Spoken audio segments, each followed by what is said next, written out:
Comment investir dans l'immobilier avec peu d'argent? Bonjour à vous les investisseurs, j'espère que vous allez bien. On se retrouve dans cette vidéo, comme chaque lundi, sur un sujet lié à l'investissement immobilier. Et si le sujet vous intéresse, je vous conseille vivement de vous abonner pour recevoir une notification à chaque nouvelle vidéo. Alors avant de commencer, j'aimerais vous dire deux petites choses. La première des choses, c'est je ne sais pas ce que représente peu d'argent pour vous. Ça peut être 2-3 000 euros, ça peut être 5 000, ça peut être 10 000, ça peut être 20 000. Voilà, je ne sais pas ce que représente cette somme, mais je vais essayer dans cette vidéo de vous parler de manière générale. Deuxième petite chose, avant de rentrer dans le vif du sujet, vous devez savoir que dans le monde des investisseurs, les investisseurs n'investissent pas leur argent cash. Ils n'achètent pas des biens immobiliers cash. Les investisseurs achètent avec des crédits bancaires, des crédits immobiliers. Ils utilisent ce qu'on appelle l'effet de levier, le fait de s'endetter pour pouvoir en fait s'enrichir. Et ça, je pense que vous le savez déjà si vous êtes intéressé sur le sujet de l'investissement immobilier. Et c'est là où on va rentrer dans le cœur du sujet, comment investir avec peu d'argent dans l'immobilier. Alors il y a une croyance populaire qui est celle qu'on doit forcément apporter les frais de notaire dans une opération immobilière. Donc à savoir que les frais de notaire, ce sont principalement d'ailleurs des taxes. Ces frais de notaire sont à hauteur de 8% du prix de l'acquisition sur un bien immobilier ancien. C'est-à-dire que si vous souhaitez acheter une maison 100 000 euros ou un appartement 100 000 euros, vous aurez 8% de frais de notaire, soit l'équivalent de 8 000 euros. Et beaucoup de personnes pensent qu'il faut forcément apporter ces frais de notaire. Et c'est vrai que si un investisseur devait à chaque fois apporter ses frais de notaire, ça pourrait être compliqué, très rapidement bloqué, car on manque de trésorerie. Eh bien non, ce n'est pas obligatoire, on peut se faire financer ses frais de notaire. Néanmoins, juste avant de continuer, je vous conseille tout de même d'avoir l'équivalent des frais de notaire de côté, par simple raison de sécurité, et puis de travailler un petit peu votre épargne, d'épargner chaque mois pour augmenter votre capital, augmenter votre trésorerie, ça restera toujours une sécurité. D'ailleurs, restez jusqu'à la fin de cette vidéo si vous souhaitez connaître mon incroyable technique pour pouvoir épargner facilement et rapidement. Allez, je vais vous donner 3-4 techniques qui vont vous permettre de vous faire financer un bien immobilier sans apporter les frais de notaire. Première technique, donc c'est celle de demander un financement à 110%. Donc vous souhaitez acheter un bien immobilier, et ben vous vous rendez auprès de votre banque et vous demandez un financement à 110%. Où la banque va vous financer les frais de notaire et les frais de garantie, les frais hypothécaires. C'est une technique toute simple, 95% du temps j'ai utilisé cette technique, sauf la première fois où j'ai eu le malheur d'apporter mes frais de notaire sur ma première opération. Mais le financement à 110%, c'est quelque chose qui est possible, réalisable et qui vous permet vraiment de vous faire financer un bien immobilier sans mettre d'argent de votre poche. Attention, petit aparté, depuis la fin de l'année 2020, il y a l'HCSF, donc le Haut Conseil de Stabilité Financière, qui est un organisme qui travaille auprès de la BCE, la Banque Centrale Européenne. C'est la banque qui gère en fait toutes les autres banques d'Europe. Cet organisme a prévenu les banques en France notamment sur le fait de faire attention et de moins donner de financement à 110% où les banques finançaient nos frais de notaire. Donc ça sera peut-être de plus en plus difficile d'avoir ce type de financement. Néanmoins, ça reste quand même possible parce qu'en fin 2020, je me suis fait financer un bien immobilier à 110%, donc j'ai mis 0 argent de ma poche.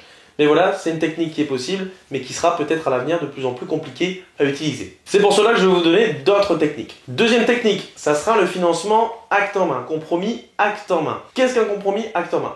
Un compromis de vente, c'est un papier qui statue sur les droits et les obligations du vendeur, notamment les conditions pour le crédit, les informations sur le bien immobilier, etc., etc. Lorsque vous signez un compromis, normalement, vous devez donner donc le prix du bien immobilier au vendeur et vous devez restituer donc les frais de notaire au notaire. Lors d'une signature de compromis acte en main, ça sera le vendeur qui en fait paiera le notaire. Je vous donne un exemple de compromis.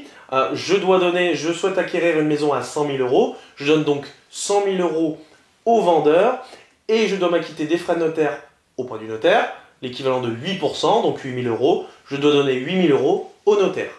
Dans le cas d'un compromis acte en main, je devrais donner non pas 100 000 euros au vendeur, mais 108 000 euros, donc le prix du bien immobilier plus les frais de notaire, et ça sera le vendeur qui donnera l'argent au notaire. Pour cela, ne vous inquiétez pas, il suffira juste le jour où vous souhaitez acheter un bien immobilier, demander à l'agent immobilier ou bien au particulier avec qui vous êtes en train d'effectuer la transaction, de demander à votre notaire ou son notaire d'effectuer un compromis acte en main. Attention, ce type d'opération est un petit peu compliqué à réaliser parce qu'il y a beaucoup de vendeurs qui ne connaissent pas ce type de compromis et qui donc se méfient et ne souhaitent pas passer à la vente. C'est une petite aparté qu'il faut savoir, donc il faut vraiment Faudra vraiment, vous, votre rôle, ça sera de rassurer le vendeur, mais c'est une technique qui fonctionne très bien pour pouvoir se faire financer sans mettre d'apport. Allez, je vous donne une troisième technique. C'est la technique du nantissement d'argent. Si vous avez un petit peu d'argent, mais que vous ne souhaitez pas le dépenser, vous pouvez demander à votre banque qu'elle nantisse l'apport des frais de notaire. C'est-à-dire, votre banque vous demande de financer les frais de notaire. Admettons 8 000 €. Vous ne souhaitez pas dépenser ces 8 000 €. À ce moment-là, vous pouvez demander ce qu'on appelle un nantissement. Vous bloquez votre argent sur un compte bloqué, tel qu'une assurance vie ou autre, en fonction des choix de votre banque. Votre argent sera ensuite bloqué sur un compte en fonction des négociations que vous avez pu avoir avec votre banque, etc. et du crédit immobilier que vous souhaitez. Le nantissement, ça permet de rassurer les banques parce que c'est comme si vous apportiez les frais de notaire, mais au final, c'est aussi très bien pour vous parce que peut-être même si votre argent est bloqué, vous savez qu'à un moment, elle sera de nouveau disponible. À savoir qu'il existe aussi donc ce qu'on appelle le nantissement dégressif, où vous allez bloquer de l'argent, mais au fur et à mesure des années, vous pourrez débloquer petit à petit cet argent. Donc en fait, c'est comme si vous apportiez les frais de notaire, cet argent est bloqué, mais au fur et à mesure, vous pouvez les récupérer. Et sachez qu'il existe d'autres techniques et donc qu'il est possible d'investir dans l'immobilier sans mettre d'apport. Bon, premièrement, nous avons déjà résolu ce point-là, c'est celui où l'on était obligé de mettre de l'apport dans l'immobilier. Déjà, on a vu la première chose, ce n'est pas nécessaire. Alors, si vous avez peu d'argent, mon premier conseil, c'est que vous partiez sur un bien à petit budget. Petit budget, ça veut dire quoi? Ça veut dire un bien à petit prix, c'est-à-dire, par exemple, un studio. Moi, personnellement, quand j'ai commencé à investir, j'ai commencé avec un studio. J'avais pas énormément de trésorerie, j'avais pas de gros salaires, etc. Donc, j'ai commencé tout doucement par un studio. Regardez ensuite les biens immobiliers qui se trouvent dans des villes avec un prix au mètre carré qui est assez faible. 1000, 1200 du mètre carré, 1500, voilà, en fonction de votre budget. Et évidemment, on fera attention de faire une étude de marché en conséquence, pour savoir s'il y a de la demande locative, s'il y a des transports en commun, s'il y a de l'emploi, s'il y a des commerces, etc., etc., etc. De toute façon, ne vous en faites pas, je vous ferai une vidéo sur l'étude de marché, comment faire une étude de marché sur un bien immobilier. Et voilà, c'est aussi simple que cela. Voilà comment avec peu d'argent et peu de budget, vous pouvez investir dans l'immobilier. Bon, là, vous venez de faire votre première affaire immobilière. Vous venez de suivre tous les conseils que j'ai pu vous donner sur ma chaîne. Vous avez donc forcément bien investi.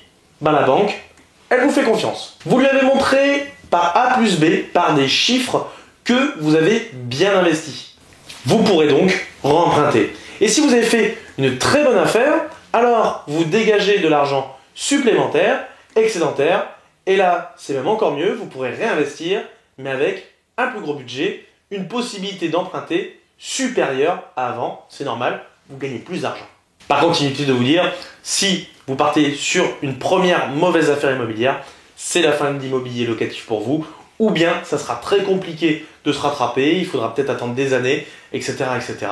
Donc c'est pour cela, je vous le rappelle, formez-vous, prenez le maximum de connaissances, baladez-vous un petit peu sur ma chaîne YouTube, prenez le maximum de connaissances immobilières, c'est très important dans la suite de vos projets d'investissement immobilier. Pour conclure cette vidéo, j'aimerais parler un petit peu de mon expérience personnelle. Moi, quand j'ai commencé à investir dans l'immobilier, j'avais pas forcément énormément de cash. Pour vous raconter donc mes deux premières opérations immobilières, comment ça s'est passé. J'avais 10 000 € sur mon compte en banque.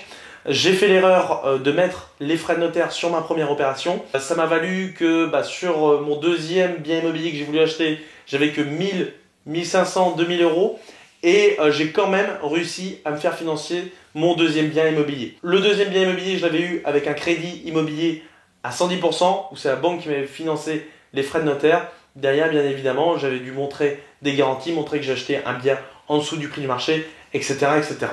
Attention, j'avais déjà les connaissances immobilières pour acheter ce deuxième bien immobilier. Si vous n'êtes pas bien formé, je vous le rappelle, vous risquez de perdre beaucoup d'argent. Dans l'immobilier, lorsque vous faites une erreur, ça ne va pas vous coûter 1 €, 2 €, 10 €, 100 €. Vous allez forcément faire des erreurs qui vont vous coûter plusieurs milliers d'euros. Donc faites attention à tout ce que vous faites, renseignez-vous, formez-vous et faites-vous accompagner de professionnels. Donc faites attention et ça je vous en supplie. Bref, maintenant vous êtes prévenus, l'immobilier vous pouvez gagner beaucoup d'argent mais vous pouvez en perdre aussi beaucoup. Si vous souhaitez d'autres conseils liés à l'investissement immobilier, n'oubliez pas de vous abonner et puis de visiter un petit peu ma chaîne YouTube, vous allez prendre énormément de choses et je suis sûr que je vais faire de vous un superbe investisseur. On se retrouve lundi prochain sur ma chaîne. Bah oui, vous êtes abonné, vous avez mis un petit like pour me faire plaisir. Et puis si vous avez des questions, vous mettez un petit commentaire. On se retrouve lundi prochain sur ma chaîne dans une nouvelle vidéo liée à l'investissement immobilier. À bientôt.